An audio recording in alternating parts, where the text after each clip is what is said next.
Hey, les petits potes, c'est Naberius. Dans cet épisode, on va aborder avec vous un personnage historique. Et ouais, peut-être ne vous en doutiez-vous pas, mais Balsifer regorge de références historiques. Aujourd'hui, on va parler du couard, mais néanmoins sympathique, Paco de Torquemada, surnommé le moine sorcier. Torquemada. Ah, ce nom ne vous dit rien. Mais si, cherchez un peu. Paco de Torquemada. De son vrai nom, Francisco, dont Paco est le diminutif. Ouais, en espagnol, le diminutif n'a souvent rien à voir avec le prénom duquel il provient. Faut pas chercher. Bref, notre cher Paco n'est rien de moins que le neveu de l'inquisiteur le plus tristement célèbre et cruel de toute l'histoire de la Sainte Inquisition espagnole, j'ai nommé Tomás de Torquemada. Oh putain, qu'est-ce que j'ai un bon accent. Tomás de Torquemada est né en 1420 à Valladolid, dans le royaume de Castille. C'était un dominicain espagnol qui était même le confesseur personnel de la reine Isabelle de Castille et du roi Ferdinand II d'Aragon, s'il vous plaît. Il fut le premier grand inquisiteur d'Espagne de 1483 à sa mort. Et autant vous dire qu'on le surnommait pas Toto le rigolo, ce gars-là. Sous sa direction, l'Inquisition avait deux grandes obsessions. La chasse aux hérétiques et la chasse aux juifs, qu'il fallait soit convertir de force, soit exterminer. Et c'était indéterminé, le bougre.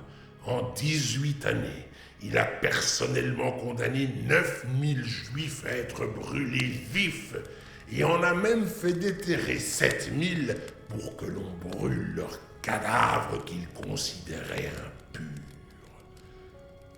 Certains historiens lui attribuent même une devise qu'il aurait assénée à tous ces condamnés afin de justifier les souffrances qu'il leur infligeait.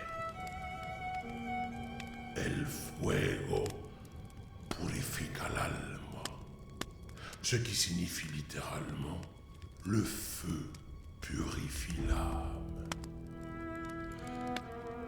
En 1485, c'est à ce moment que le jeune Paco rejoint son oncle dans sa mission et assiste le cœur glacé par l'effroi aux exactions du grand inquisiteur.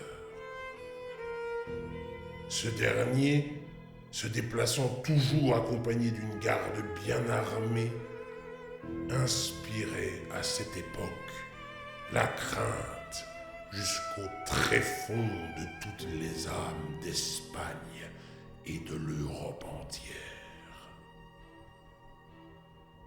En 1487, l'un des espions du grand inquisiteur vient lui rapporter que dans l'une des régions reculées du royaume, nommée Zugarramurdi, se pratiqueraient des aquelarres, sorte de sabbat de sorcières. Et ces religieux prétendent même que c'est en ces lieux maudits que serait née la sorcellerie elle-même. Ni une ni deux, l'inquisiteur décide de monter une expédition punitive afin de nettoyer la région du mal. Il compte bien soumettre tous ces braves gens à ce que l'on appelle la question et purifier ce qu'il en résultera. Et la question, laisse-moi te dire que c'est pas question pour un champion. Pour l'Inquisition, soumettre à la question, c'est te poser une question, certes, du type « Es-tu une sorcière catin des enfers ?» et te torturer à fond les ballons jusqu'à ce que tu l'admettes. Mais l'inquisiteur fanatique n'avait pas prévu un petit détail. Zugarramurdi est une région que Paco connaît bien et il sait que celles que l'on appelle sorcières sont en fait des femmes faisant usage de plantes et de médecines nouvelles afin de soigner des maux que l'on pensait jusqu'alors incurables. Décidant de contrecarrer son oncle, il se rend chez ses amis en toute hâte afin de les prévenir du danger qui les menace. Et il s'y prend tant et si bien qu'à l'arrivée du grand inquisiteur, l'endroit est vide. Apprenant la trahison de son neveu, il décide de l'accuser lui-même de sorcellerie et fait de lui Francisco de Torquemada el monje hechicero, autrement dit, le moine sorcier. Paco a eu beau essayer de le raisonner sur sa méprise concernant ce que son oncle appelait la magie satanique, mais comme il le dit lui-même si bien... Je t'ai même sauvé des folies de son vieil oncle. Faut le faire à tout ce gars-là. Attends, c'est pas lui qu'il faut parler de sorcellerie. Il se voit alors affublé d'une bure noire de jet, censée symboliser sa dévotion au diable. Il est alors placé sur le bûcher et prêt à se faire purifier l'âme par son oncle, mais c'était sans compter sur l'intervention d'un voyageur de passage, Abraham von Helsing, qui défia la garde du grand inquisiteur, détacha le condamné et prit la fuite. C'est depuis ce jour qu'une amitié sans borne lie nos deux compères. Furieux, Torquemada fait mettre un contrat sur la tête de son neveu et le fait traquer à travers toute l'Europe pour hérésie, sorcellerie et trahison.